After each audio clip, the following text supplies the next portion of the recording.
Bapak Profesor Asep Saiful Muhtadi. Prof. Asep, saya persilakan.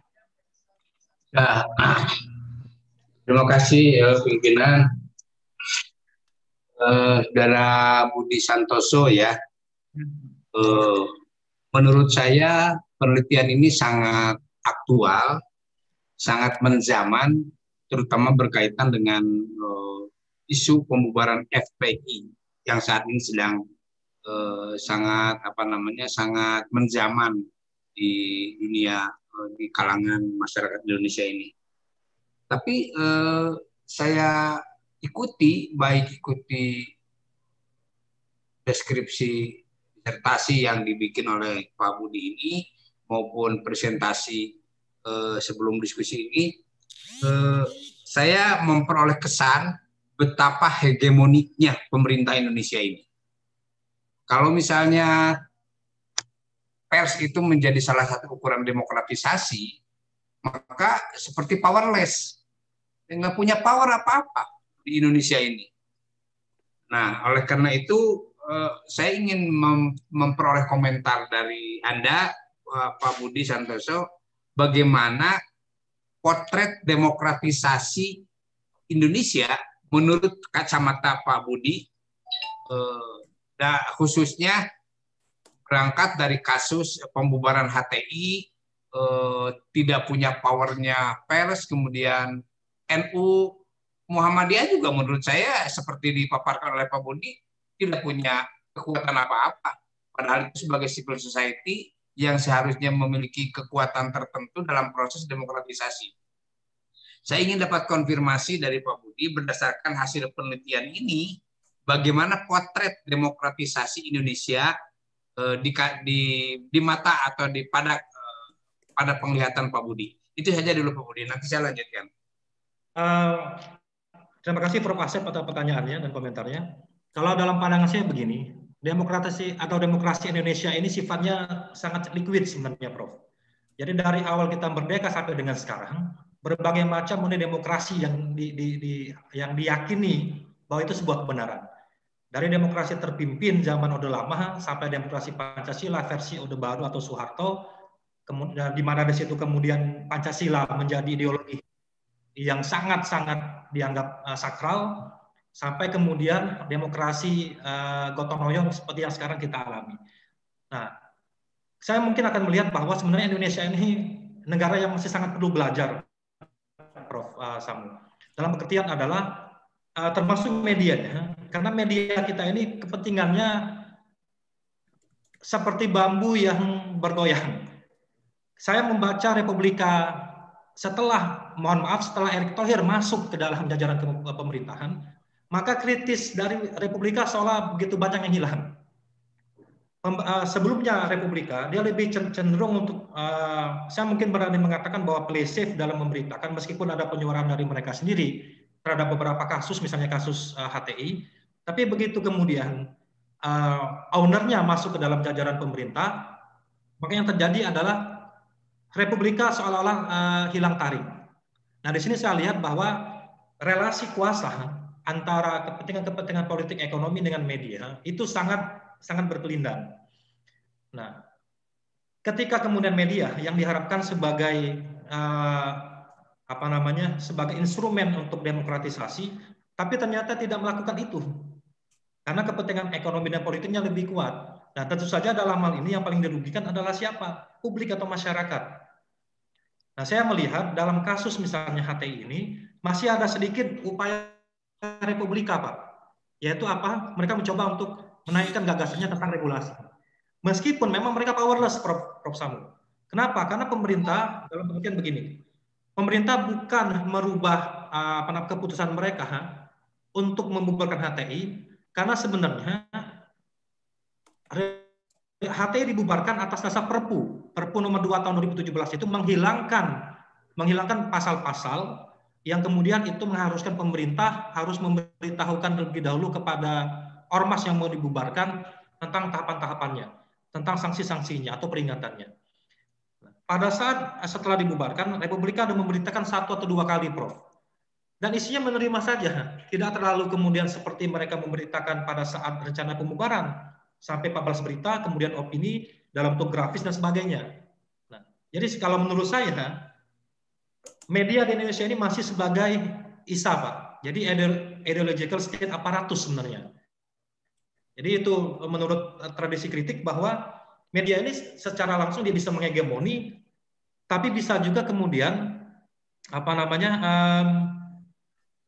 tidak membawa katalis positif bagi yang namanya demokrasi di Indonesia. Sementara mungkin itu dulu, Prof.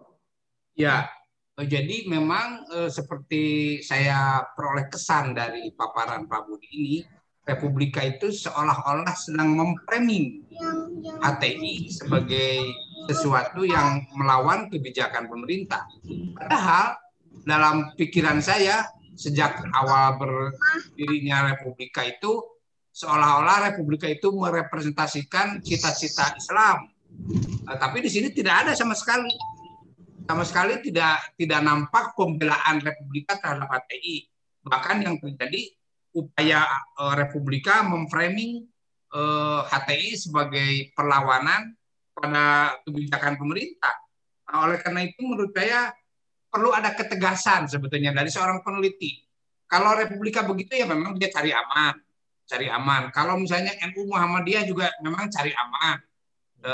Begitu hegemoniknya pemerintah, mereka cari aman. Tapi kalau peneliti menurut saya objektif saja sebagai representasi dari forum ilmiah.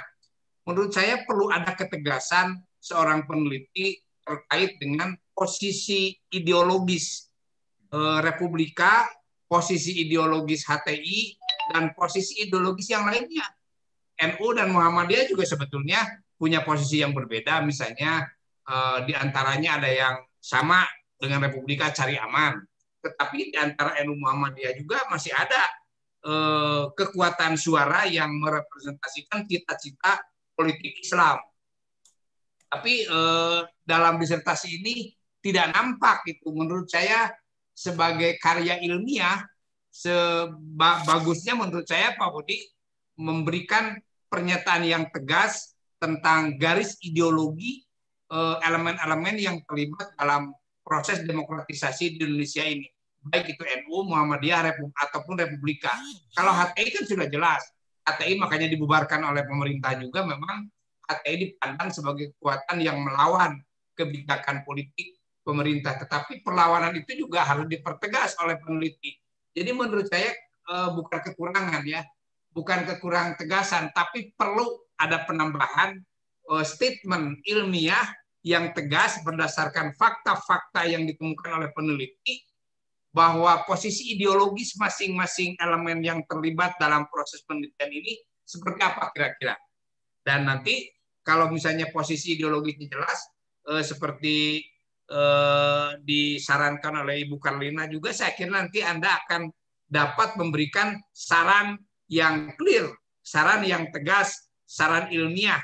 Jadi nggak usah cari aman lah kalau misalnya penelitian ilmiah ini nggak usah cari aman, tegas saja misalnya.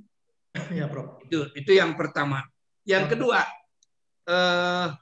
jadi sebetulnya kalau kita mau mencari ketegasan, Republika itu sebetulnya masuknya pada garis ideologis yang mana? Apakah garis ideologi Islam keras, garis ideologi Islam ecek-ecek, garis ideologi Islam cari aman, atau garis ideologi yang mana dalam representasi umat Islam di Indonesia ini? Bagaimana? Ya, dalam kasus pemerintahan HTI ini, Prof. Asep, maka Republika adalah moderat. Saya mungkin bisa mengatakan bahwa dia cari aman, Prof. Karena Republika tidak mau kemudian mereka berseberangan dengan ideologi Islam dominan lain, yaitu NU dan Muhammadiyah. Jadi survei Alfara Research itu, Prof, 50% kelas menengah Indonesia Muslim itu punya afiliasi ke NU, Prof. 10% itu ke Muhammadiyah. Ini merupakan pasar yang besar bagi Republika. Artinya juga selain ada kepentingan ideologis, ada juga kepentingan pasar. Nah, cuman saya melihat dari hasil wawancara saya, mereka sebenarnya tidak pada saat rencana pembubaran HTI ini diberitakan atau dikonstruksi mereka tidak menjadikan pasar itu sebagai perhatian penuh, tapi lebih kepada regulasi itu sendiri, Prof. Nah, jadi saya bisa katakan bahwa ideologi Islam dari Republika itu adalah ideologi yang moderat, tapi kemudian mereka juga melihat fenomena yang terjadi. Pada saat pembubaran FPI misalnya, yang kemudian baru terjadi, maka tidak ada semacam pembelaan seperti ataupun kritik terhadap pemerintah seperti mereka membubarkan HTI, Prof. Nah, di sini bedanya. Saya pikir karena secara institusi Republika kan sudah tercengkram oleh yang namanya kepentingan ekonomi politik karena pemilihnya sudah masuk ke dalam jajaran pemerintahan. Mungkin seperti itu. Ya, kalau boleh saya urut misalnya sejauh yang saya ketahui, para aktivis Republika itu sebetulnya dari kalangan Islam modernis. Islam modernis itu misalnya salah satunya direpresentasikan oleh Muhammadiyah. Sementara NU itu Islam tradisionalis. Tetapi terakhir sekarang ini Republika menjadi sangat berpihak pada kondisi mayoritas yang tadi Anda sebutkan, NU lebih besar daripada Muhammadiyah.